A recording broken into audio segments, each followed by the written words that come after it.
Donald Trump salió al cruce de los demócratas que buscan iniciar un juicio político en su contra. El mandatario calificó al impeachment como un delito fraudulento contra el pueblo de Estados Unidos. Avanza la crisis institucional en Perú. A pesar de la disolución del Parlamento por parte del presidente Martín Vizcarra, algunos congresistas insisten en seguir operando. Tendremos información desde Lima. Última oferta del primer ministro británico Boris Johnson a la Unión Europea. El funcionario propuso lidiar con la frontera entre las Irlandas con un área regulatoria provisional, pero advirtió que pase lo que pase, la salida de la Unión Europea se llevará a cabo el próximo 31 de octubre. Muy buenas noches, bienvenidos a las noticias de France 24, muchísimas gracias por acompañarnos. Soy Santiago Aristía y comenzamos esta emisión de noticias en Estados Unidos como un delito fraudulento contra el pueblo de Estados Unidos. De esta manera calificaba el presidente Donald Trump a la investigación con miras a iniciar un juicio político en su contra. El mandatario es acusado de presuntamente presionar a Ucrania para que investigue al hijo de Joe Biden, quien es su principal rival demócrata de cara a las elecciones del año 2020. Veamos el informe. Cooperará con la investigación que adelanta el Congreso, pero considera que el proceso de impeachment en su contra es una farsa. Este es un delito fraudulento contra el pueblo estadounidense. Trabajaremos junto con Schiff y Pelosi y todos ellos. Y veremos qué ocurre porque sostuvimos una gran llamada con el presidente de Ucrania. Ustedes tienen la transcripción y entonces el jefe del comité de inteligencia relató una llamada que no ocurrió. Se inventó el lenguaje. Es increíble. Nunca se ha visto esto. Creo que tuvo un colapso mental. En sus declaraciones, el presidente Donald Trump también anunció que demandará a varias personas involucradas en la investigación del fiscal especial Robert Mueller. Los señalamientos se produjeron luego de que los líderes demócratas volvieran a condenar el actuar del mandatario. Es difícil imaginar un conjunto de circunstancias que hubiera alarmado más a los padres fundadores que lo que hay en esa llamada, en la que el presidente usa todo su poder para tratar de forzar a un líder extranjero que depende completamente de nuestro país en apoyo militar, económico, diplomático y otros tipos, para que intervenga en nuestras elecciones y lo ayude con su campaña. Es difícil imaginar una conducta más corrupta. Los demócratas también aseguraron que el secretario de Estado, Mike Pompeo, está interfiriendo con la investigación previa al juicio político, tras indicar que los funcionarios del Departamento de Estado citados ante el Comité de Inteligencia de la Cámara de Representantes no declararán. Continuamos en Estados Unidos y es que Bernie Sanders, el aspirante a la candidatura demócrata para la presidencia de este país, fue sometido a una cirugía cardiovascular y esto debido al bloqueo de una de sus arterias. Sanders, de 78 años de edad, sintió un fuerte dolor en el pecho durante un evento de campaña que se llevaba a cabo en Las Vegas y fue intervenido de urgencia, por lo que su campaña fue suspendida de manera temporal. Y en noticias de América Latina, avanza la crisis institucional en Perú. A pesar de la disolución del Parlamento por parte del presidente Martín Vizcarra, algunos congresistas insisten en continuar operando. Hoy los legisladores de la Comisión Permanente se reúnen para debatir acerca de la renuncia de la vicepresidenta, quien ya se juramentó como mandataria interina, y también sobre las acciones del presidente, a quien tanto el ejército como la policía continúan respaldando. Y es por eso que establecemos ahora comunicación con nuestro corresponsal en Lima, la capital peruana, Francisco Zacarías. Buenas noches, Francisco.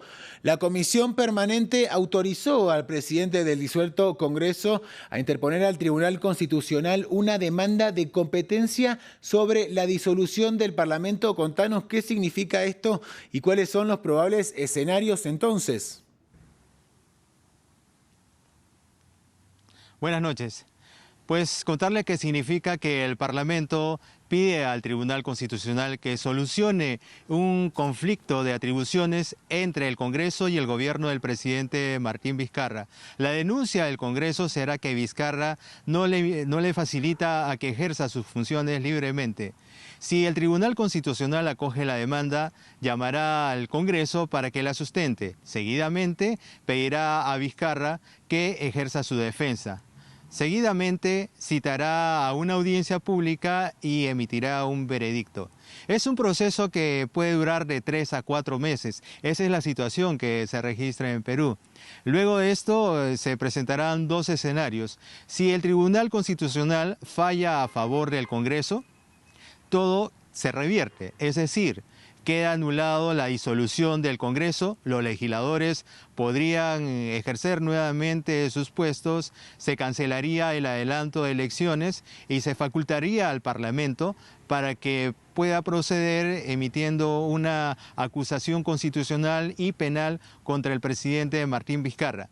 El siguiente escenario sería que el Tribunal Constitucional falle a favor de Martín Vizcarra. Si esto es así, se confirma todo lo actuado, quedaría confirmada la disolución del Parlamento, también el adelanto de elecciones y se sentaría un precedente para que Martín Vizcarra se defienda ante cualquier denuncia internacional. Francisco, ¿qué está pasando a nivel social allí en Perú? Por un lado, preguntarte si hay previstas más manifestaciones y por otro, si hay algún cierto tipo de polarización social en torno al apoyo o rechazo a Martín Vizcarra. Justamente para mañana se ha anunciado una marcha a favor del cierre del Congreso. El país está en la mayor parte a favor de que se cierre el Parlamento. Muchos respaldan la medida que ha ejercido Vizcarra y solicitan que todos los congresistas dejen los cargos y cambien a una nueva clase que dirija el país. Por otro lado, hay gente que está apoyando al sector que gobierna el Congreso, que está dirigido por el Partido Fuerza Popular de la lideresa Keiko Fujimori y otros grupos de derecha que juntamente están con el presidente del disuelto Congreso, Pedro Olaechea. Francisco Zacarías, muchísimas gracias por este reporte desde la capital peruana. En France 24 estaremos informándoles y actualizándoles toda la información de la escena política en Perú. Y ahora vamos con noticias del continente europeo porque el primer ministro del Reino Unido, estamos hablando de Boris Johnson, reveló su plan final del Brexit ante una conferencia de conservadores en la ciudad de Manchester. Y entre los puntos claves de este documento se encuentra la propuesta para lidiar con la frontera entre las Irlandas y también la advertencia de que pase lo que pase, la salida del Reino Unido de la Unión Europea se llevará a cabo el próximo 31 de octubre. A 29 días para el cantado divorcio entre el Reino Unido y la Unión Europea, los detalles del gobierno de Boris Johnson para negociar con Bruselas salieron a flote. ¿Estamos listos para eso? Sí, lo estamos. ¿Estamos decididos a resolver esto? Sí, lo estamos. Vamos a terminar el Brexit antes del 31 de octubre porque tenemos que seguir adelante y cumplir con las prioridades de la gente. Ante un público generoso en ovaciones, Boris Johnson explicó la postura de su gobierno para lidiar con la única frontera física que habrá entre la Unión Europea y el Reino Unido cuando se concrete la separación. Los 500 kilómetros que en una misma isla separan a la Irlanda europea de la Irlanda británica permanecerán tal cual como hoy en día. Pero esto no tiene en cuenta la rezonada salvaguarda irlandesa que ha sido el escollo neurálgico en los últimos 3 años de negociaciones. Bajo ninguna circunstancia tendremos controles en las cercanías o en la frontera de Irlanda del Norte.